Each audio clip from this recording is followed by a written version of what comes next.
有時衝動係好嘅，你聽好多唔同嘅意見，但係有時會影響到你，你會諗埋咗一邊，因為聽得太多嘢，聽完之後打沉咗自己，跟住唔做啦。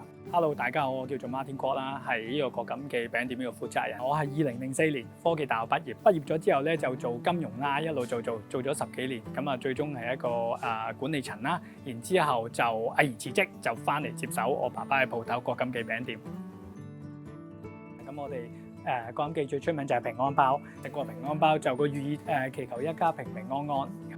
咁其實我畢業之後咧，順理成章去咗做一啲 IT 嘅工作，咁啊覺得喂唔係路喎，做咗2-3年之後，咁啊覺得唔啱自己，咁啊轉咗去金融，咁啊做咗10年啦。離開嗰陣時咧，就都係成間公司嘅 top management 啦。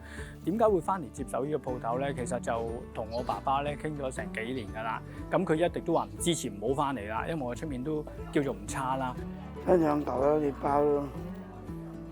得。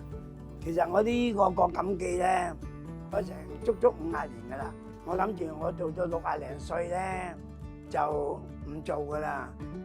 差唔多10年8年前，媽咪話我有興趣想做喎。其實我堅持都唔係幾歡喜佢做嘅，因為太辛苦啊呢行嘢。我覺得佢做到嗰個崗位，同埋咧有咁上下收入，你做我呢間嘢冇可能揾到咁多嘅。咁你何苦咁辛苦咧？咁明白個苦心嘅，但係只不過就係我自己有另一個諗法，想去點樣俾多啲人知道呢個品牌。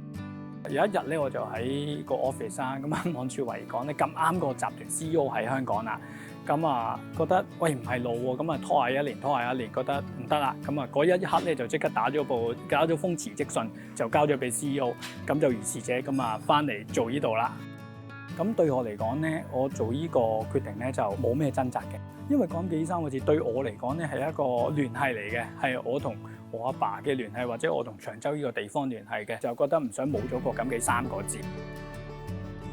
而家牌子叫做多過之前人認識啦，亦都係將個品牌推咗去英國啦，亦都去晒唔同嘅香港本地嘅超市啊、百貨公司、連鎖百貨公司咁樣，都叫做OK 嘅。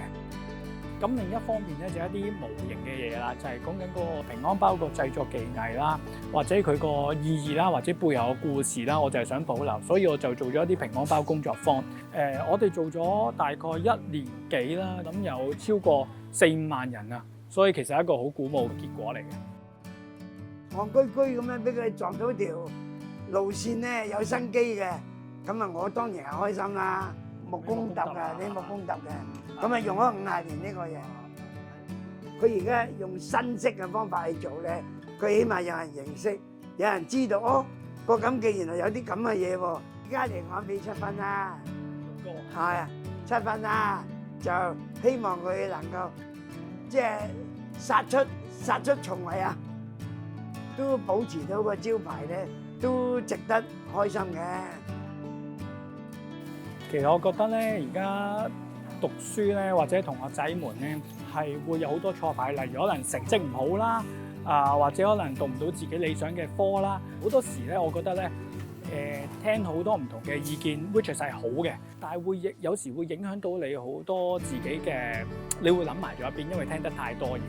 咁所以變咗有時衝動係好嘅，你真係一往無為咁樣去做你想做嘅嘢咯，而唔係聽呢樣嘢，聽嗰樣嘢，聽完之後打沉咗自己，跟住唔做啦。咁但係你自己問心無愧嘅話咧，你覺得呢樣嘢一定要做咧，你就衝。